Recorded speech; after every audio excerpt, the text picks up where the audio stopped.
Topic സമുദ്രവും മനുഷ്യനും. അപ്പൊ ആദ്യം നമുക്ക് സമുദ്രത്തെ കുറിച്ച് പഠിക്കാം. പസഫിക് സമുദ്രം ആകെ വിസ്തൃതി 165.2 ദശലക്ഷം ചതുരശ്ര കിലോമീറ്റർ, ശരാശരി ആഴം 4280 മീറ്റർ, ഏറ്റവും കൂടിയ ആഴം 11034 മീറ്റർ. ഏറ്റവും ആഴം കൂടിയ ഭാഗം ചലഞ്ചർ ഗർത്തം എന്നറിയപ്പെടുന്നു.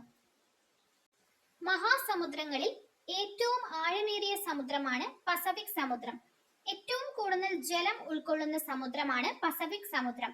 ഏറ്റവും കൂടുതൽ ദ്വീപുകൾ ഉള്ളതും പസഫിക് സമുദ്രത്തിലാണ്. ലോകത്തെ ഏറ്റവും കൂടുതൽ മത്സ്യബന്ധനം നടക്കുന്ന സമുദ്രമാണ് പസഫിക് സമുദ്രം.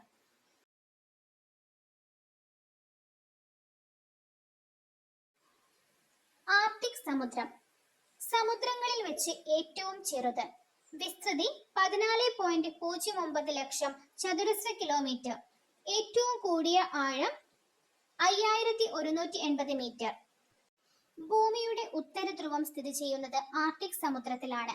ആർട്ടിക് സമുദ്രത്തിലെ ഏറ്റവും ആഴമേറിയ ഭാഗമാണ് ആർട്ടിക് ബേസിൻ. ഏറ്റവും വലിയ ഉൾക്കടൽ സമുദ്രമാണ് മെഡിറ്ററേനിയൻ കടൽ. ഏറ്റവും തണുപ്പ് കൂടിയ സമുദ്രമാണ് ആർട്ടിക് സമുദ്രം. ഏറ്റവും വലിയ മൂന്നാമത്തെ സമുദ്രമാണ് ഇന്ത്യൻ മഹാസമുദ്രം. ആകെ വിസ്തൃതി 73.4 ദശലക്ഷം ചതുരശ്ര കിലോമീറ്റർ, ശരാശരി ആഴം 3960 മീറ്റർ. പ്രാചീന കാലത്ത് രത്നാകര എന്നറിയപ്പെട്ടിരുന്ന സമുദ്രമാണ് ഇന്ത്യൻ മഹാസമുദ്രം. ഇന്ത്യയെ ചുറ്റി സ്ഥിതി ചെയ്യുന്ന സമുദ്രമാണ്. ഒരു രാജ്യത്തിന്റെ പേരിൽ അറിയപ്പെടുന്ന ഏക സമുദ്രമാണ്. ഇന്ത്യൻ മഹാസമുദ്രത്തിൽ സ്ഥിതി ചെയ്യുന്ന ഇന്തോനേഷ്യൻ ദ്വീപുകളാണ് ജാവ, സുമാത്ര. അറ്റ്ലാന്റിക് സമുദ്രം ഏറ്റവും വലിയ രണ്ടാമത്തെ സമുദ്രം, ആഴത്തിൽ മൂന്നാം സ്ഥാനം. അറ്റ്ലാന്റിക് സമുദ്രത്തിന്റെ ആകെ വിസ്തൃതി 82.4 ലക്ഷം ചതുരശ്ര കിലോമീറ്റർ. ലോകത്തിന്റെ ആകെ വിസ്തൃതിയിൽ 1/6 ഭാഗമാണ് അറ്റ്ലാന്റിക് സമുദ്രത്തിന്റെ വിസ്തൃതി. അന്റാർട്ടിക് സമുദ്രം വലുപ്പത്തിൽ 4-ാം സ്ഥാനം. വിസ്തൃതി 32 ലക്ഷം ചതുരശ്ര കിലോമീറ്റർ. അന്റാർട്ടിക്ക ഭൂഖണ്ഡത്തെ ചുറ്റിക്കാണപ്പെടുന്ന സമുദ്രം ദക്ഷിണ സമുദ്രം എന്നും അറിയപ്പെടുന്നു. തുറമുഖങ്ങളില്ലാത്ത സമുദ്രം. സമുദ്രോപരിതലം മഞ്ഞുകട്ടകളാൽ മൂടപ്പെട്ടിരിക്കുന്നു. അന്റാർട്ടിക് സമുദ്രത്തിലെ ഏറ്റവും ആഴം കൂടിയ പ്രദേശമാണ് സൗത്ത് സാൻഡ്വിച്ച് ഗർത്തം. അപ്പൊ നമുക്ക് ഒന്ന് ക്രോഡീകരിച്ച് പറയുകയാണെങ്കിൽ ഏറ്റവും വലിയ സമുദ്രം പസഫിക് സമുദ്രവും ഏറ്റവും ചെറുത് ആർട്ടിക് സമുദ്രവുമാണ്. പസഫിക് സമുദ്രത്തിലെ ആഴമേറിയ ഭാഗം ചലഞ്ചർ ഗർത്തം. അറ്റ്ലാന്റിക് സമുദ്രത്തിലെ ആഴമേറിയ പ്രദേശം പ്യൂരിട്ടോറിക്കോ ഗർത്തം. ഇന്ത്യൻ സമുദ്രത്തിലെ ആഴമേറിയ ഭാഗം വാർട്ടൺ ഗർത്തം. അന്റാർട്ടിക് സമുദ്രത്തിലെ ഏറ്റവും ആഴം കൂടിയ ഭാഗം സൗത്ത് സാൻഡ്വിച്ച് ഗർത്തം. ഇനി നമുക്ക് ദ്വീപുകളെയും ഉപദ്വീപുകളെയും കുറിച്ച് പഠിക്കാം. 4 ഭാഗവും വെള്ളത്തിൽ മൂടപ്പെട്ട പ്രദേശത്തെ ദ്വീപുകൾ എന്നും 3 ഭാഗവും വെള്ളത്താൽ മൂടപ്പെട്ട പ്രദേശത്തെ ഉപദ്വീപുകൾ എന്നും പറയുന്നു. നമുക്ക് കുറച്ച് ദ്വീപുകളെ പറ്റി അറിഞ്ഞാലോ? ശ്രീലങ്ക, ജപ്പാൻ, ഫിലിപ്പൈൻസ്, മഡഗാസ്കർ, മാലിദ്വീപ്, വിക്ടോറിയ ദ്വീപുകൾ, ബ്രിട്ടീഷ് ദ്വീപുകൾ, Greenland, Iceland, Sumatra, Newfoundland, New Guinea, ഫെബിൻ, കോക്കോസ് എന്നിവയാണ് ചില ദ്വീപുകള്.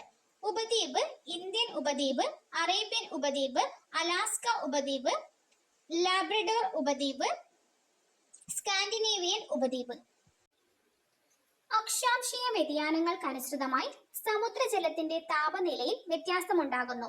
ഏറ്റവും ഉയർന്ന താപനില രേഖപ്പെടുത്തുന്നത് ഭൂമധ്യരേഖയുടെ ഇരുവശങ്ങളിലായി ഏതാണ്ട് 10 ഡിഗ്രി വരെ അക്ഷാംശ രേഖകളിലാണ്. ഇവിടെ ശരാശരി 27 ഡിഗ്രി സെൽഷ്യസ് ആണ് താപനില. മധ്യരേഖാ പ്രദേശത്ത് നിന്ന് ധ്രുവീയ മേഖലകളിലേക്ക് പോകുന്തോറും താപനിലയിൽ ഗണ്യമായ കുറവുണ്ടാകുന്നു. മധ്യ അക്ഷാംശീയ മേഖലകളിൽ താപനില ഏകദേശം 10 ഡിഗ്രി സെൽഷ്യസ് വരെയും ധ്രുവീയ മേഖലകളിൽ -2 ഡിഗ്രി സെൽഷ്യസ് വരെയും താഴുന്നതായി കാണാം. കടൽ വെള്ളത്തിന്റെ പ്രത്യേക സവിശേഷതയാണ് ഉപ്പുരസം. കടൽ വെള്ളത്തിന്റെ ശരാശരി ലവണത 3.5%. ഈ ലവണത്വം കടൽ വെള്ളത്തിൽ നിന്ന് വേർതിരിച്ച് മാറ്റാൻ സാധിക്കും. കടൽ വെള്ളത്തിൽ അടങ്ങിയിരിക്കുന്ന ലവണാംശത്തിന്റെ സാന്ദ്രീകരണം ലവണത്വം എന്നറിയപ്പെടുന്നു. സമുദ്രജലത്തിലെ ലവണത്വത്തിൽ മുഖ്യ ഭാഗം സോഡിയം ക്ലോറൈഡ് ആണ്. ഇവ കൂടാതെ magnesium chloride, magnesium sulphate, calcium sulphate, potassium sulphate, calcium carbonate മുതലായവയും കാണപ്പെടുന്നു. കരയാൽ ചുറ്റപ്പെട്ട ഭാഗങ്ങളിൽ ലവണത്വം കൂടുതലായിരിക്കും. ഉയർന്ന അളവിൽ ബാഷ്പീകരണം നടക്കുന്ന പ്രദേശങ്ങളിൽ ലവണത്വം കൂടുതലാണ്. ഉയർന്ന അളവിൽ മഞ്ഞുരുകി ജലം എത്തുന്ന ഭാഗങ്ങളിൽ ലവണത്വം കുറയുന്നു. ധാരാളം നദികൾ വന്നു ചേരുന്ന സമുദ്രഭാഗങ്ങളിൽ ലവണത്വം കുറയുന്നു. ഉയർന്ന അളവിൽ മഴ ലഭിക്കുന്നത് ലവണത്വം കുറയുന്നതിന് ഇടയാക്കുന്നു. ഗ്രാൻഡ് ബാങ്ക്സ് ലോകത്തിലെ പ്രധാന മത്സ്യബന്ധന കേന്ദ്രങ്ങളിൽ ഒന്നാണ് ലാൻഡ് ബാങ്ക്സ്. വടക്കേ അമേരിക്കയുടെ കിഴക്ക് ന്യൂ ഫൗണ്ട്ലാൻഡിന്റെ തീരത്താണ് ഇത് സ്ഥിതി ചെയ്യുന്നത്. ഗൾഫ് സ്ട്രീം ഉഷ്ണജല പ്രവാഹവും ലാബ്രഡോർ ശീതജല പ്രവാഹവും സന്ധിക്കുന്നതിനാലാണ് ഇവിടെ മത്സ്യവളർച്ചയ്ക്ക് സാഹചര്യം രൂപപ്പെടുന്നത്. കരയിൽ ലഭ്യമാകുന്ന ഒട്ടുമിക്ക ധാതുക്കളും സമുദ്രങ്ങളിലും കാണുന്നുണ്ട്. കറിയുപ്പ്, ബ്രോമിൻ, മഗ്നീഷ്യം ക്ലോറൈഡ്, ഇരുമ്പ് എന്നിവയാണിത്. ഏറ്റവും അധികം മത്സ്യബന്ധനം നടക്കുന്ന രാജ്യങ്ങളാണ് Japan, Peru, China, Norway, American ഐക്യനാടുകൾ എന്നിവ. അപ്പൊ നമ്മള് ഈ സമുദ്രവും മനുഷ്യനും എന്ന് പറഞ്ഞ ഭാഗം മുഴുവൻ കംപ്ലീറ്റ് ചെയ്തിട്ടുണ്ട്. എല്ലാവരും നന്നായിട്ട് പഠിക്കാം.